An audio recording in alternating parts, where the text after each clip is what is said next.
आप सभी को मेरा नमस्कार। स्वागत है आपका अपने चैनल सुनहरी कहानियाँ में। आज की कहानी है सुहागिनें, जिसके लेखक मोहन राकेश जी हैं। कहानी शुरू करने से पहले मेरा आपसे विनम्र निवेदन है, यदि आपको मेरे द्वारा सुनाई गई कहानियाँ पसंद आती हैं तो कृपया कहानी को लाइक, शेयर तथा चैनल को सब्सक्राइब कीजिएगा। आइए सुनते हैं कहानी सुहागिनें। कमरे में दाखिल होते ही मनोरमा चौंक गई। काशी उसकी साड़ी का पल्ला सिर पर लिए ड्रेसिंग टेबल के पास खड़ी थी। उसके होठ लिपस्टिक से रंगे थे और चेहरे पर बेहद पाउडर पुता था, जिससे उसका सांवला चेहरा डरावना लग रहा था। फिर भी वह मुग्ध भाव से शीशे में अपना रूप निहार रही थी। मनोरमा उसे देखते ही आप से बाहर हो गई। माई, उसने चिल्लाकर कहा, यह क्या कर रही है? काशी ने हड़बड़ाकर साड़ी का पल्ला सिर से हटा दिया और ड्रेसिंग टेबल के पास से हट गई। मनोरमा के गुस्से के तेवर देखकर पल भर तो वह सहमी रही, फिर अपने स्वांग का ध्यान हो आने से हंस दी। बहन जी, माफी दे दें, उसने मिन्नत के लहजे में कहा। कमरा ठीक कर रही थी, शीशे के सामने आई तो ऐसे ही मन कर आया। आप मेरी तनख्वाह में से काट लेना। तनख्वाह में से काट लेना? मनोरमा और भी भड़क उठी। 15 रुपए तनख्वाह है और बेगम साहब 6.5 रुपए लिपस्टिक के कटवाएंगी। कमबख्त, रोज प्लेटें तोड़ती है, मैं कुछ नहीं कहती। घी, आटा, चीनी चुरा कर ले जाती है और मैं देख कर भी नहीं देखती। सारा स्टाफ शिकायत करता है। कुछ काम नहीं करती, किसी का कहा नहीं मानती। कमेटी के मेंबर अलग मेरी जान खाते हैं कि इसे दफा करो। रोज रोज अपना रोना लेकर हमारे यहाँ अमरती है। मैं फिर भी तरह दे जाती हूँ कि निकाल दिया तो दर बदर मारी मारी ना फिरे, और उसका मुझे तो ये बदला देती है, कमीनी कहीं की। उसने बैत की कुर्सी को इस तरह अपनी तरफ खींचा जैसे उसी ने कोई अपराध किया हो, और उस पर बैठकर माथे को अपने ठंडे हाथ से मल लिया। काशी चुपचाप रही। 40 की होने को आई, मगर बांकपन की चाह अब भी बाकी है। मनोरमा फिर बड़बड़ाई, छिनाल कहीं की। सिर को झटक कर उसने आंखें मूंद ली। दिन भर की स्कूल की बकझक से दिमाग वैसे ही खाली हो रहा था, शरीर भी थका था। वह उस समय पब्लिक लाइब्रेरी से होकर मिलिट्री लाउंज का बड़ा राउंड लगाकर आई थी। निकली यह सोचकर थी कि घूमने से मन में कुछ ताजगी आएगी, मगर लौटते हुए मन पर अजब भारीपन छा गया था। क्वार्टर से आधी मील दूर भी जब सूरज डूब गया था, तब कुछ क्षणों के लिए उसे अपने आप हल्का हल्का सा लगा था। हवा, पेड़ों के हिलते पत्ते और अस्त व्यस्त बिखरे बादलों के टुकड़े, हर चीज में एक मादक स्पर्श सा अनुभव हुआ था। सड़क पर फैली संध्या की फीकी चांदनी धीरे धीरे रंग पकड़ रही थी। वह साड़ी का पल्ला पीछे को कसकर कई कदम तेज तेज चल गई, मगर टंकी के मोड़ तक पहुंचते पहुंचते सारा उत्साह गायब हो गया। जब स्कूल के गेट के पास पहुंची तो अंदर पैर रखने का भी मन नहीं था, मगर उसने किसी तरह मन को बांधा और लोहे के गेट को हाथ से धकेल दिया। गर्ल्स हाई स्कूल की हेड मिस्ट्रेस रात को देर तक सड़कों पर अकेली कैसे घूम सकती थी? बुझे मन से क्वार्टर की सीढ़ियां चढ़ी तो यह मंजर सामने आ गया। उसने आंखें खोली तो काशी को उसी तरह खड़ी देखकर उसका गुस्सा और बढ़ गया, जैसे उसे आशा थी कि उसकी आंखें बंद करने और खोलने के बीच काशी सामने से हट जाएगी। अब खड़ी क्यों है? उसने डांट कर कहा, जा यहां से। काशी के चेहरे पर डांट का कोई खास असर दिखाई नहीं दिया। वह बल्कि पास आकर फर्श पर बैठ गई। बहन जी, हाथ जोड़ रही हूं, माफी दे दो। उसने मनोरमा के पैर पकड़ लिए। मनोरमा पैर हटाकर कुर्सी से उठ खड़ी हुई। तुझसे कह दिया है इस वक्त चली जा, मुझे तंग ना कर, कहकर वह खिड़की की तरफ चली गई। काशी भी उठकर खड़ी हो गई। चाय बना दो, उसने कहा। घूमकर थक गई होंगी, तू जा, मुझे चाय वाय नहीं चाहिए। तो खाना ले आती हूँ। मनोरमा कुछ न कहकर दूसरी तरफ मुंह किए रही। बहन जी, मिन्नत कर रही हूँ, माफी दे दो। मनोरमा चुप रही। सिर्फ उसने सिर को हाथ से दबा लिया। सिर में दर्द है तो सिर दबा देती हूँ। काशी अपने हाथ पल्ले से पोंछने लगी। तुझसे कह दिया जा, मेरा सिर क्यों खा रही है? मनोरमा ने चिल्लाकर कहा। काशी चोट खाई सी पीछे हट गई। पल भर अवाक भाव से मनोरमा की तरफ देखती रही, फिर निकलकर बरामदे में चली गई। वहां से कुछ कहने के लिए मुड़ी, मगर बिना कहे चली गई। जब तक लकड़ी के जीने पर उसके पैरों की आवाज सुनाई देती रही, मनोरमा खिड़की के पास खड़ी रही, फिर आकर सिर दबाए बिस्तर पर लेट गई। उसे लगा इसमें सारा कसूर उसी का है। और कोई हेड मिस्ट्रेस होती तो कब का इस औरत को निकाल कर बाहर करती।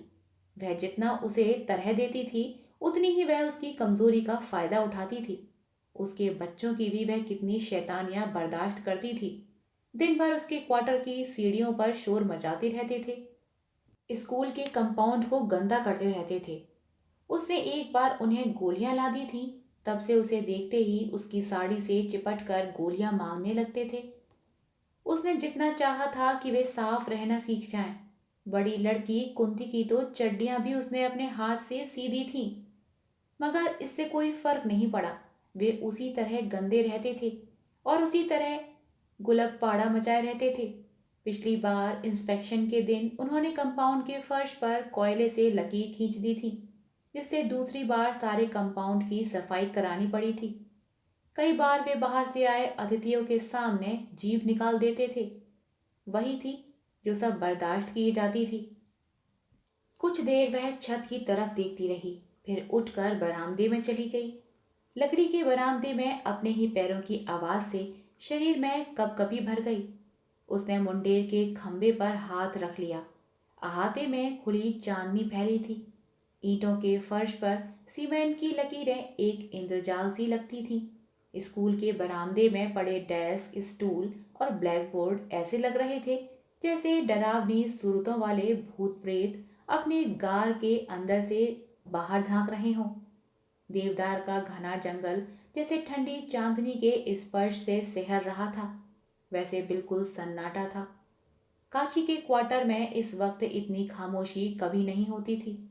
आमतौर पर 9-10 बजे तक उसके बच्चे चीखते चिल्लाते रहते थे। उस समय लग रहा था जैसे उस क्वार्टर में कोई रहता ही ना हो। रोशनदान में गत्ते लगे रहने से यह भी नहीं पता चल रहा था कि अंदर लालटेन जल रही है या नहीं।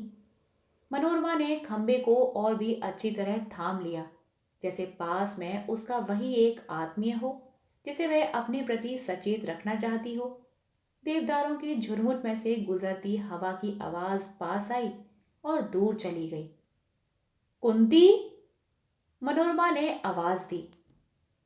उसकी आवाज को भी हवा दूर, बहुत दूर ले गई। जंगल की सरसराहट फिर एक बार बहुत पास चली आई। काशी के क्वार्टर का दरवाजा खुला और कुंती अपने में सिमटती सी बाहर निकली। मनोरमा ने सिर के इशारे से उसे ऊपर आने को कहा। कुंती ने एक बार अपने क्वार्टर की तरफ देखा और सिमटती हुई ऊपर चली आई। तेरी माँ क्या कर रही है? मनोरमा ने कोशिश की कि उसकी आवाज रूखी ना लगे। कुछ भी नहीं, कुंती ने सिर हिलाकर कहा। कुछ तो कर रही होगी। रो रही है। क्यों? रो क्यों रही है? कुंती चुप रही।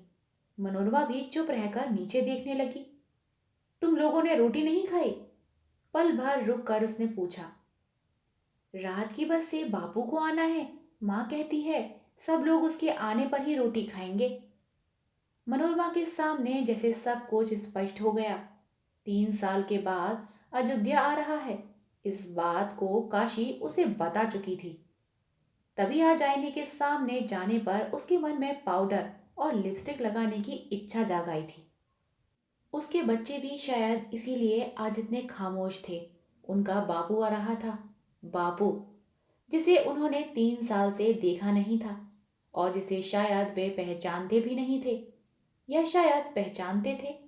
एक मोटी सख्त आवाज और तमाचे जड़ने वाले हाथों के रूप में। जा, अपनी माँ को ऊपर भेज दे। उसने कुंती का कंधा थपथपा दिया। कहना मैं बुला रही हूं। कुंती बाहें और कंधे सिकोड़े नीचे चली गई। थोड़ी देर में काशी ऊपर आ गई। उसकी आंखें लाल थीं। और वह बार बार पल्ले से अपनी नाक पोंछ रही थी। मैंने जरा सी बात कह दी और तू रोने लगी। मनोरमा ने उसे देखते ही कहा, बहन जी, नौकर मालिक का रिश्ता ही ऐसा है। गलत काम करने पर जरा भी कुछ कह दो तो तू रोने लगती है। मनोरमा जैसे किसी टूटी हुई चीज को जोड़ने लगी। जा अंदर गुसल खाने से हाथ मुंह धोकर आ। मगर काशी नाक और आंखें पोंछती हुई वहीं खड़ी रही। मनोरमा एक हाथ से दूसरे हाथ की उंगलियां मसलने लगी। अयोध्या आ जा रहा है? उसने पूछा। काशी ने सिर हिला दिया। कुछ दिन रहेगा या जल्दी चला जाएगा? चिट्ठी में तो यही लिखा है कि ठेका उठाकर चला जाएगा। मनोरमा जानती थी कि अयोध्या की खानदानी जमीन पर सेब के कुछ पेड़ हैं जिनका हर साल ठेका उठता है। पिछले साल काशी ने 125 में ठेका दिया था और उससे पिछले साल 150 में। पिछले साल अयोध्या ने उसे बहुत सख्त चिट्ठी लिखी थी। उसका ख्याल था कि काशी ठेकेदारों से कुछ पैसे अलग से लेकर अपने पास रख लेती है। इसीलिए इस बार काशी ने उसे लिख दिया था कि ठेका उठाने के लिए वह आप ही वहां आ जाए। वह रुपए पैसे के मामले में किसी की बात सुनना नहीं चाहती। 5 साल हुए अयोध्या ने उसे छोड़कर दूसरी औरत कर ली थी और उसे लेकर पठानकोट में रहता था। वहीं उसने एक छोटी सी परचून की दुकान डाल रखी थी। काशी को वह खर्च के लिए एक पैसा भी नहीं भेजता था। सिर्फ ठेका उठाने के लिए पठानकोट से आ रहा है? मनोरमा ने ऐसे कहा जैसे सोच कुछ और ही रही हो। आधे पैसे तो उसके आने जाने में निकल जाएंगे। मैंने सोचा इस बहाने एक बार यहाँ हो जाएगा और बच्चों से मिल जाएगा। काशी की आवाज फिर कुछ भीग गई। फिर उसकी तसल्ली भी हो जाएगी कि आजकल इन सेबों का 150 कोई नहीं देता। अजीब आदमी है, मनोरमा हमदर्दी के स्वर में बोली। अगर सचमुच तू कुछ पैसे रख भी ले तो क्या है? आखिर तू उसी के बच्चों को तो पाल रही है। चाहिए तो यह है कि हर महीने वह तुझे कुछ पैसे भेजा करे। उसकी जगह वह इस तरह की बातें करता है। बहन जी, मर्द के सामने किसी का बस चलता है? काशी की आवाज और भीग गई। तो तू क्यों उससे नहीं कहती कि? कहते कहते मनोरमा ने अपने को रोक लिया। उसे याद आया कि कुछ दिन हुए एक बार सुशील की चिट्ठी आने पर काशी उससे इसी तरह की बातें पूछती रही थी जो उसे अच्छी नहीं लगी थी। काशी ने कई सवाल पूछे थे कि बाबूजी, आप इतना कमाते हैं तो उससे नौकरी क्यों कराते हैं? कि उनके अभी तक कोई बच्चा बच्चा क्यों नहीं हुआ? और कि वह अपनी तनख्वाह अपने पास ही रखती हैं या बाबूजी को भी कुछ भेजती हैं? तब उसने काशी की बातों को हंसकर टाल दिया था, मगर अपने अंदर उसे महसूस हुआ था कि उसके मन की कोई बहुत कमजोर सतह उन बातों से छू गई है और उसका मन कई दिन तक उदास रहा था। रोटी ले आऊं? काशी ने आवाज को थोड़ा सहेज कर पूछा। नहीं, मुझे भूख नहीं है, मनोरमा ने काफी मुलायम स्वर में कहा, जिससे काशी को विश्वास हो जाए कि अब वह बिल्कुल नाराज नहीं है। जब भूख लगेगी मैं खुद निकाल कर खा लूंगी। तू जाकर अपने यहाँ का काम पूरा कर ले। अयोध्या अब आने वाला ही होगा। आखिरी बस 9 बजे पहुंच जाती है। काशी चली गई तो भी मनोरमा खंबे का सहारा लिए काफी देर खड़ी रही। हवा तेज हो गई थी। उसने अपने मन में बेचैनी महसूस होने लगी। उसे वे दिन याद आए जब ब्याह के बाद वह और सुशील साथ साथ पहाड़ों पर घूमा करते थे। उन दिनों लगता था कि उस रोमांच के सामने दुनिया की हर चीज हेच है। सुशील उसका हाथ भी छू लेता तो शरीर में एक ज्वार उठाता था और रुआ रुआ उस ज्वार में बह जाता था। देवदार के जंगल की सारी सरसराहट जैसे शरीर में भर जाती थी। अपने को उसके शरीर में खो देने के बाद जब सुशील उससे दूर हटने लगता तो यह उसे और भी पास कर लेना चाहती थी। वह कल्पना में अपने को एक छोटे से बच्चे को अपने में लिए हुए देखती और पुलकित हो उठती। उसे आश्चर्य होता कि क्या सचमुच एक हिलती डुलती काया उसके शरीर के अंदर से जन्म ले सकती है। कितनी बार वह सुशील से कहती कि वह आश्चर्य को अपने अंदर अनुभव करके देखना चाहती है, मगर सुशील इसके हक में नहीं था। वह नहीं चाहता था कि अभी कुछ साल वे एक बच्चे को घर में आने दें। उससे एक तो उसका फिगर खराब होने का डर था, फिर उसकी नौकरी का भी सवाल था। सुशील नहीं चाहता था कि वह नौकरी छोड़कर बस घर गृहस्थी के लायक ही रहे। साल 6 महीने में सुशील को अपनी बहन उम्मी का ब्याह करना था। उसके दो छोटे भाई कॉलेज में पढ़ रहे थे। उन दिनों उनके लिए एक एक पैसे की अपनी कीमत थी। वह कम से कम 4-5 साल एहतियात से चलना चाहता था। हजार चाहने पर भी वह सुशील के सामने हट नहीं कर सकी थी।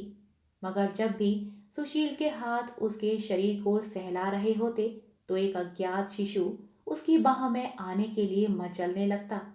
वह जैसे उसकी किलकारियां सुनती और उसके कोमल शरीर के स्पर्श का अनुभव करती। ऐसे क्षणों में कई बार सुशील का चेहरा उसके लिए बच्चे का चेहरा बन जाता और वह उसे अच्छी तरह अपने से सटा लेती। उसका मन होता कि उसे थपथपाए और लोरियां दे। सुशील की चिट्ठी आए इस बार बहुत दिन हो गए थे। उसने उसे लिखा भी था कि वह जल्दी जवाब दिया करे, क्योंकि उसकी चिट्ठी न आने से अपना अकेलापन उसके लिए असहाय हो जाता है। कई दिनों से वह सोच रही थी कि सुशील को दूसरी चिट्ठी लिखे, मगर स्वाभिमान उसे इससे रोकता था। क्या सुशील को इतनी फुर्सत भी नहीं थी कि उसे कुछ पंक्तियां ही लिख दे? हवा का तेज झोंका आया। देवदारों की सरसराहट कई कई घाटियां पार करती दूर के आकाश में जाकर खो गईं। सामने की पहाड़ी के साथ साथ रोशनी के दो दायरे रेंगते आ रहे थे। शायद पठानकोट से आखिरी बस आ रही थी। चांदनी में गेट की मोटी सलाखें चमक रही थीं। हवा धक्के दे देकर जैसे गेट का ताला तोड़ देना चाहती थी। मनोरमा ने एक लंबी सांस ली और अंदर को चल दी। वह अपने को उस समय रोज से कहीं ज्यादा अकेली महसूस कर रही थी। अगली शाम मनोरमा घूमकर लौटी तो कंपाउंड में दाखिल होते ही ठिठक गई। काशी के क्वार्टर से बहुत शोर सुनाई दे रहा था। अयोध्या जोर से गाली बकता हुआ काशी को पीट रहा था। काशी गला फाड़ फाड़ कर रो रही थी। मनोरमा गुस्से से भन्ना उठी। कमेटी के नियम के मुताबिक किसी मर्द को स्कूल की चार दीवारी में रात को ठहरने की इजाजत नहीं थी। उसने खास रियायत करके उसे वहां ठहरने की इजाजत दी थी और वह आदमी था कि वहां रहकर इस तरह की हरकत कर रहा था। मनोरमा का ध्यान काशी को पड़ती मार की तरफ नहीं गया।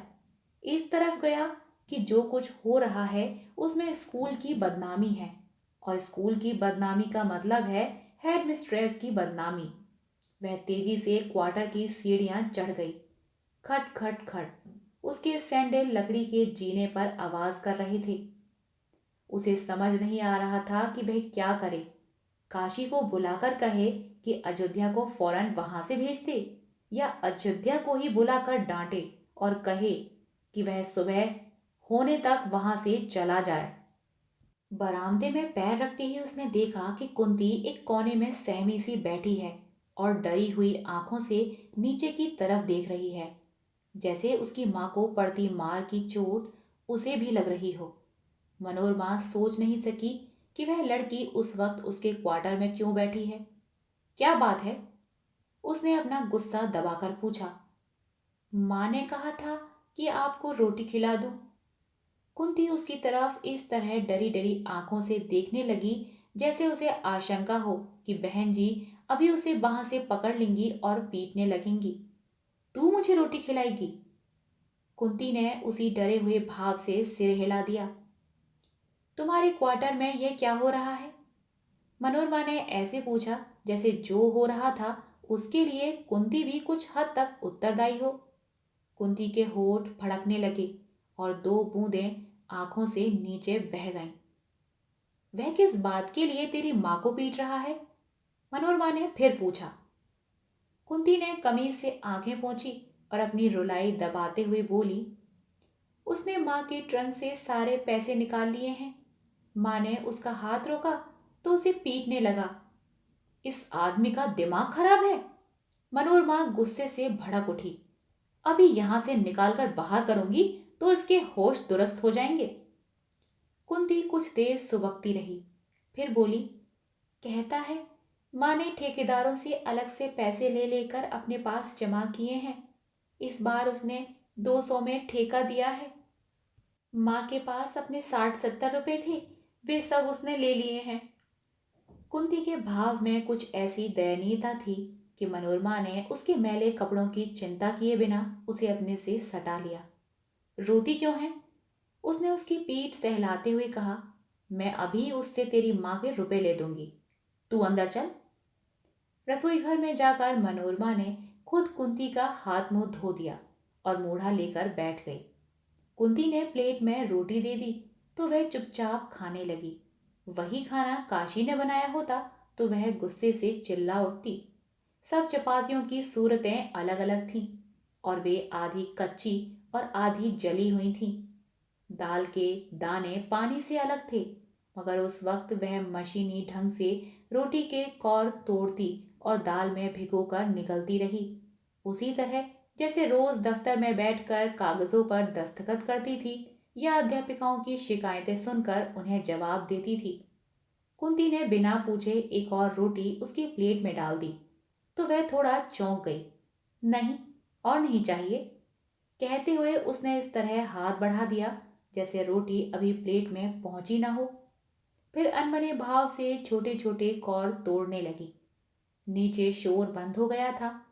कुछ देर बाद गेट के खुलने और बंद होने की आवाज सुनाई दी।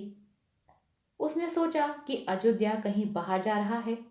कुंती रोटी वाला डिब्बा बंद कर रही थी। वह उससे बोली, नीचे जाकर अपनी माँ से कह देना कि गेट को वक्त से ताला लगा दे, रात भर गेट खुला ना रहे। कुंती चुपचाप सिर हिलाकर काम करती रही और कहना कि थोड़ी देर में ऊपर आ जाए। उसका स्वर फिर रूखा हो गया।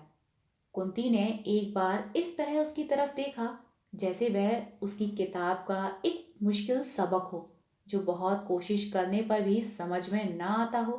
फिर सिर हिलाकर काम में लग गई।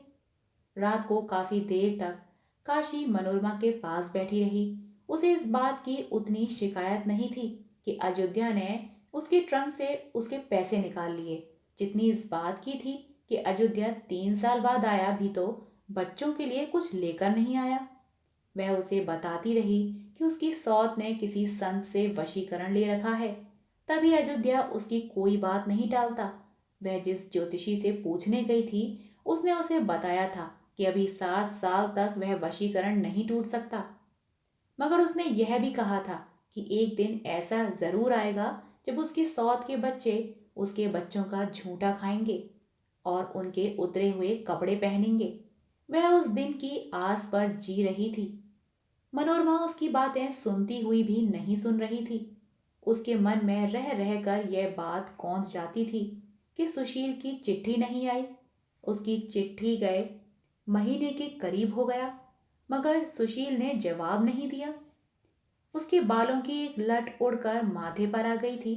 वह हल्का हल्का स्पर्श उसके शरीर में विचित्र सी सिरहन भर रहा था।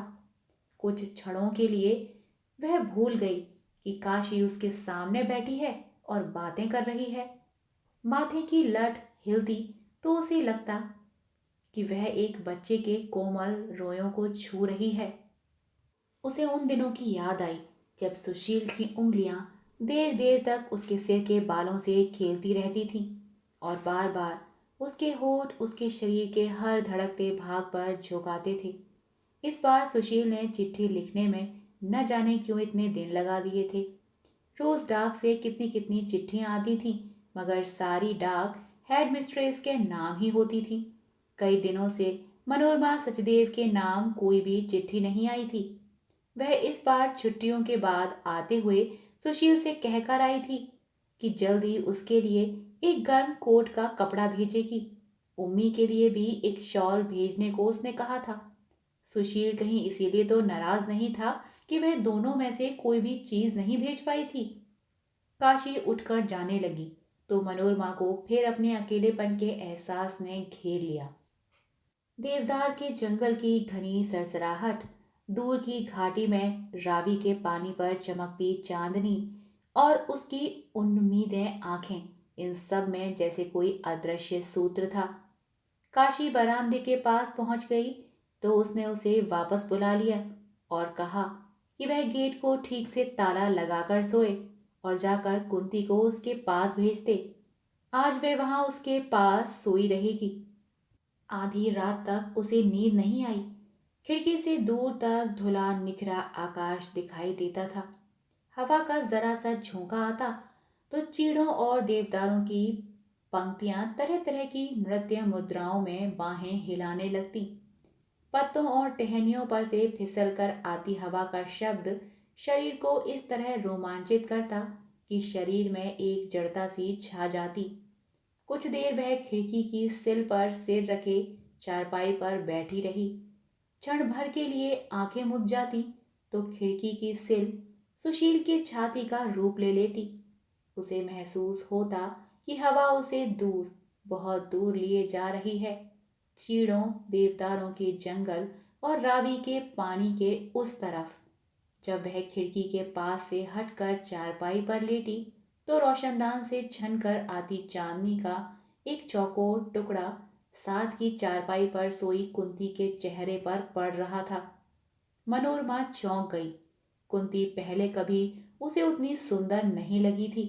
उसके पतले पतले होठ आम की लाल लाल नन्ही पत्तियों की तरह खुले थे। उसे और पास से देखने के लिए वह कोहनियों के बल उसकी चारपाई पर झुक गई। फिर सहसा उसने उसे चूम लिया। कुंती सोई सोई एक बार सहर गई। मनोरमा तकिए पर सिर रखे देर तक छत की तरफ देखती रही। जब हल्की हल्की नींद आंखों पर छाने लगी तो वह गेट के खुलने और बंद होने की आवाज से चौंक गई। कुछ ही देर में काशी के क्वार्टर से फिर अयोध्या के बड़बड़ाने की आवाज सुनाई देने लगी। वह उस समय शराब पिए हुए था। मनोरमा के शरीर में फिर एक गुस्से की झुरझुरी उठी। उसने अच्छी तरह अपने को कंबल में लपेटकर उस आवाज को भुला देने का प्रयत्न किया, मगर नींद आ जाने पर भी वह आवाज उसके कानों में गूंजती रही। 2 दिन बाद अयोध्या चला गया तो मनोरमा ने आराम की सांस ली। उसे रह रह कर लगता था कि किसी भी क्षण वह अपने पर काबू खो देगी और चपरासी से धक्के दिलाकर उस आदमी को स्कूल के कंपाउंड से निकलवा देगी। वह आदमी शक्ल से ही कमीना नजर आता था। उसके बड़े बड़े मैले दांत, काले होठ और खूंखार जानवर जैसी चुभती आंखें देखकर लगता था कि उस आदमी को ऐसी शक्ल के लिए ही उम्र कैद की सजा होनी चाहिए। उसके चले जाने के बाद उसका मन काफी हल्का हो गया। दफ्तर के कुछ काम जो कई दिनों से टाल रही थी, उसने उसी दिन बैठकर पूरे कर दिए। उस दिन शाम की डाक से उसे सुशील की चिट्ठी भी मिल गई। उसने चिट्ठी दफ्तर में नहीं खोली, स्टेनो से और चिट्ठियों का डिक्टेशन अगले दिन लेने के लिए कहकर क्वार्टर में चली आई। चारपाई पर बैठकर उसने पेपर नाइफ से धीरे धीरे लिफाफा खोला, जैसे उसे चोट न पहुंचाना चाहती हो। चिट्ठी दफ्तर के कागज पर बहुत जल्दी जल्दी लिखी गई थी। मनोरमा को अच्छा नहीं लगा, मगर फिर भी उसने एक एक पंक्ति उत्सुकता के साथ पढ़ी। सुशील ने लिखा था कि जल्दी एक जगह उम्मी की सगाई तय हो रही है। लड़का अच्छी नौकरी पर है। सभी ने यह रिश्ता पसंद किया है। हो सके तो वह उम्मी की शॉल जल्दी भेज दे। अब उम्मी के ब्याह के लिए भी उन लोगों को कुछ पैसे बचाकर रखने चाहिए। अंत में उसने उसे अपनी सेहत का ध्यान रखने को लिखा था। मधुर आलिंगन तथा अनेकानेक चुंबनों के साथ चिट्ठी समाप्त हुई थी। मनोरमा काफी देर चिट्ठी हाथ में लिए बैठी रही। उसे पढ़कर मधुर आलिंगन और अनेकानेक चुंबनों का कुछ भी स्पर्श महसूस नहीं हुआ था। ऐसा लगा था जैसे वह एक चश्मे से पानी पीने के लिए झुकी हो और उसके होठ गीली रेत से छूकर रह गए हों। चिट्ठी उसने ड्रॉअर में डाल दी और दफ्तर में लौट गई। रात को खाना खाने के बाद वह चिट्ठी का जवाब लिखने बैठी, मगर कलम हाथ में लेते ही दिमाग जैसे बिल्कुल खाली हो गया। उसे लगा कि उसके पास लिखने के लिए कुछ भी नहीं है। पहली पंक्ति लिखकर वह देर तक कागज को नाखून से कुरेदती रही। आखिर बहुत सोचकर उसने कुछ पंक्तियां लिखी। पढ़ने पर उसे लगा कि वह चिट्ठी उन चिट्ठियों में खास अलग नहीं जो वह दफ्तर में बैठकर क्लर्क को डिक्टेट कराया करती है। चिट्ठी में बात इतनी ही थी कि उसे इस बात का अफसोस है कि वह शॉल और कोट का कपड़ा अभी नहीं भेज पाई। जल्दी ही वह ये दोनों चीजें भेज देगी और अंत में उसकी तरफ से भी मधुर आलिंगन और अनेकानेक चुंबन। रात को वह देर तक सोचती रही कि कौन कौन सा खर्च कम करके वह 40-50 रुपया महीना और बचा सकती है। दूध पीना बंद कर दे, कपड़े खुद धोया करे, काशी से काम छुड़ाकर रोटी खुद बनाया करे। ज्यादा खर्च तो काशी की वजह से ही होता था। वह चीजें मांग कर भी ले जाती थी और चुरा कर भी। मगर उससे पहले भी आजमा कर देखा था कि वह स्कूल का काम करती हुई साथ अपनी रोटी नहीं बना सकती। ऐसे मौकों पर या तो वह दूध डबल रोटी खाकर रह सकती थी या कुछ भी छौंक भून कर पेट भर लेती थी। अगले दिन से उसने खाने पीने में कई तरह की कटौतियां कर दी।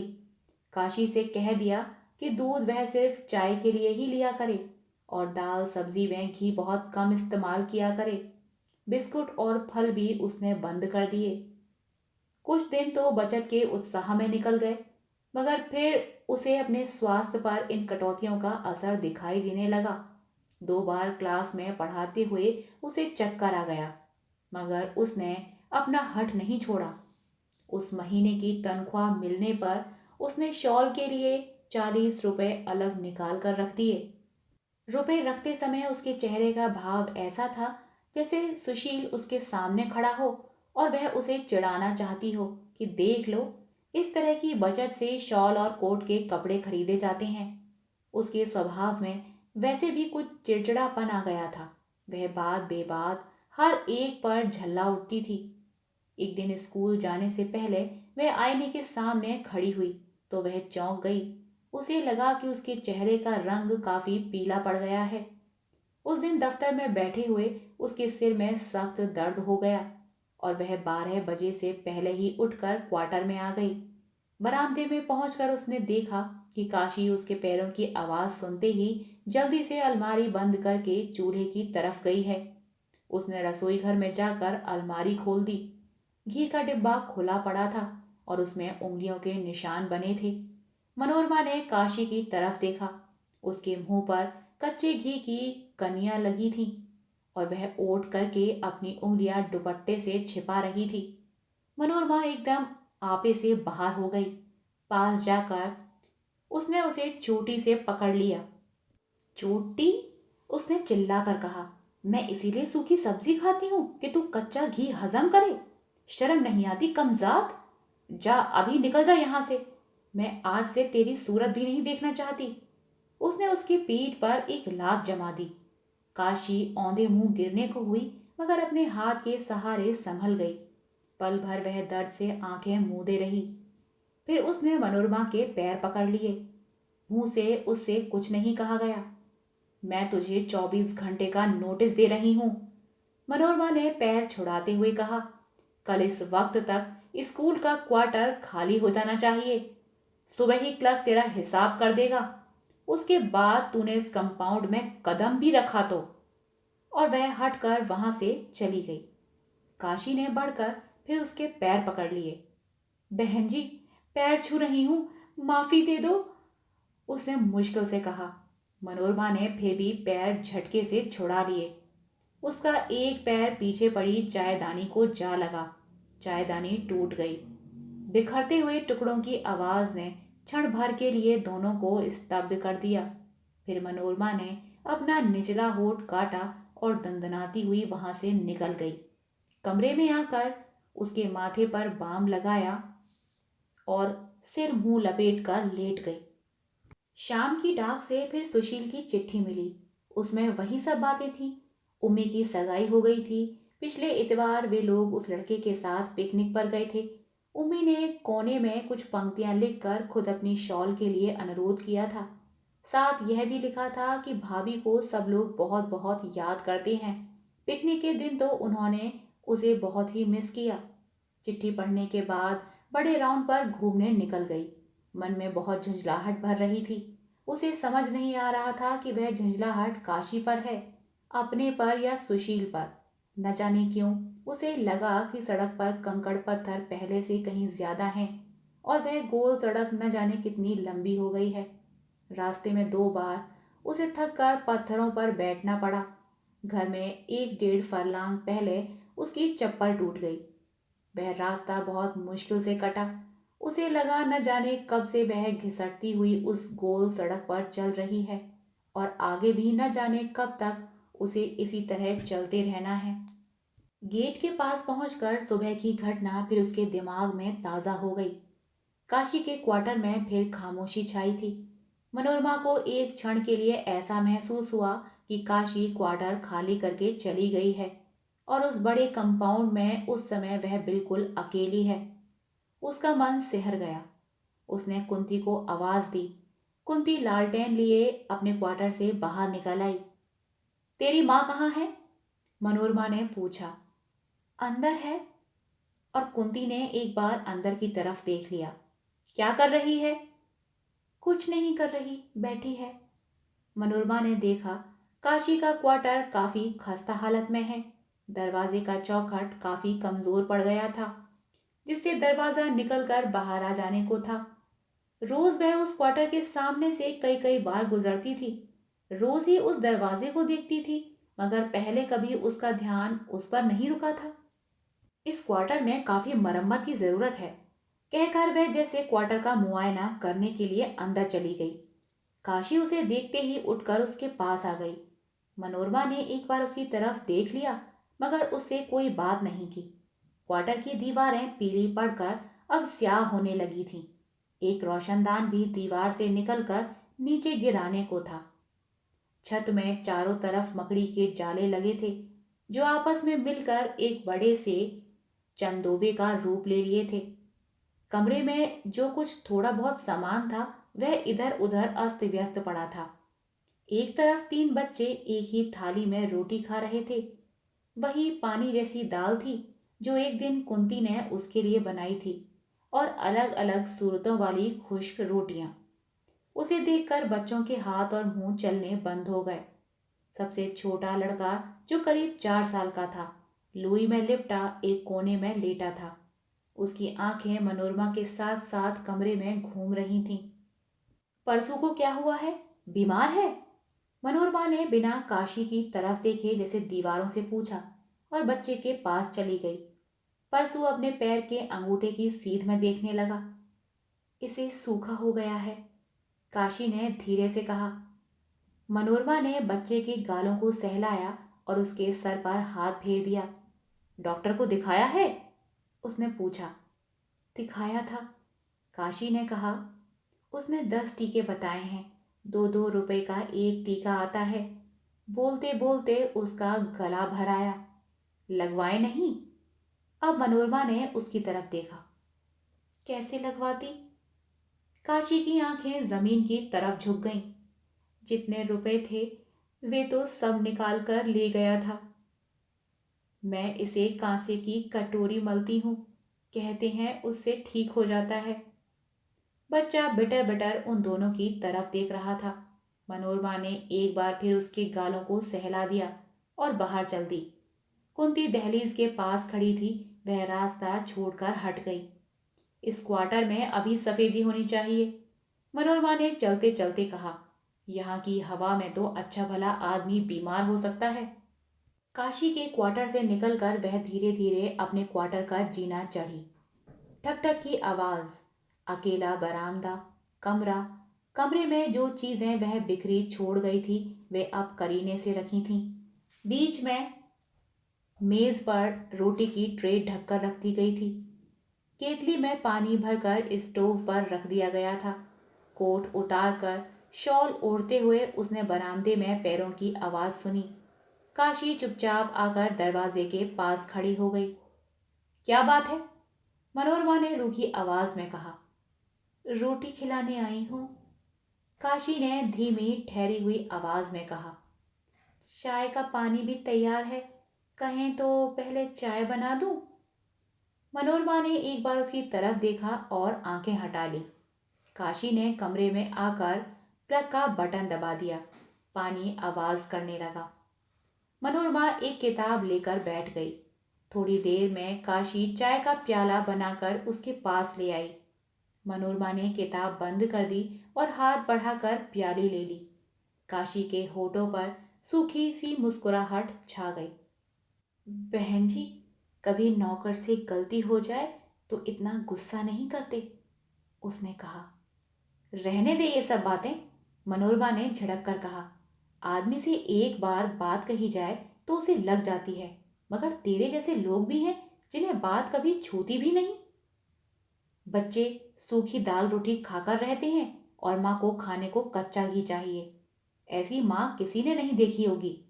काशी का चेहरा ऐसा हो गया जैसे किसी ने उसे अंदर से चीर दिया हो। उसकी आंखों में आंसू भर आए। बहन जी, इन बच्चों को पालना ना होता तो मैं आज आपको जीती नजर ना आती, उसने कहा। एक अभागा भूखे पेट से जन्मा था, वह सूखे से पड़ा है। अब दूसरा भी उसी तरह से आएगा तो उसे जाने क्या रोग लगेगा। मनोरमा को जैसे किसी ने ऊंचे से धकेल दिया। चाय के घूंट भरते हुए भी उसके शरीर में कई ठंडी सरहनें भर गईं। वह पल भर चुप रहकर काशी की तरफ देखती रही। तेरे पैर फिर भारी हैं? उसने ऐसे पूछा जैसे उसे इस पर विश्वास ही न आ रहा हो। काशी के चेहरे पर जो भाव आया उसमें नई ब्याहता का सा संकोच भी था और एक हताश झुंझलाहट भी। उसने सिर हिलाया और एक ठंडी सांस लेकर दरवाजे की तरफ देखने लगी।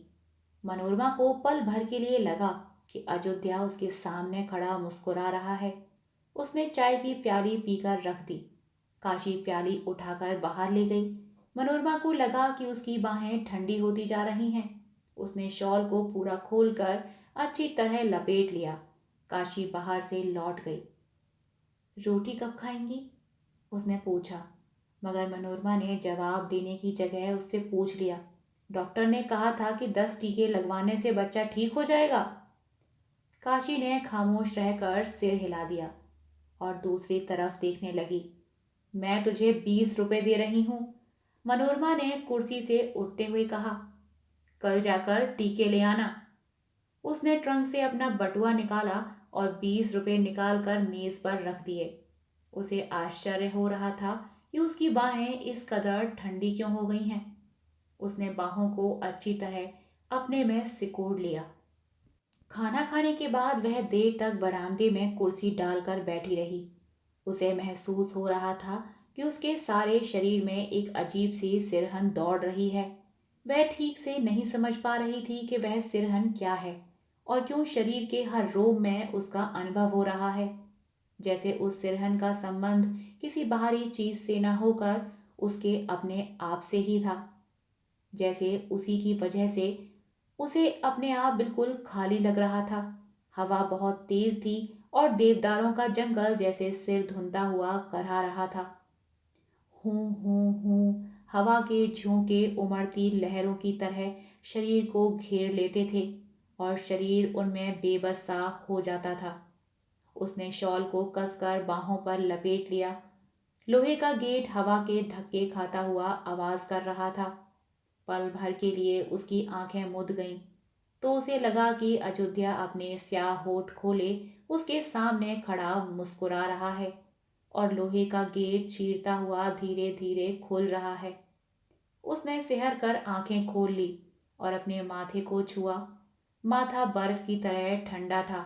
वह कर कुर्सी से उठ खड़ी हुई। उठते हुए शॉल कंधे से उतर गया और साड़ी का पल्ला हवा में फड़फड़ाने लगा।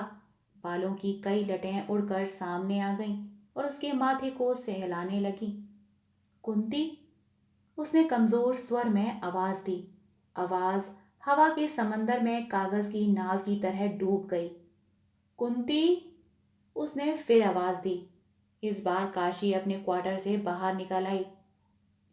कुंती, जाग रही हो?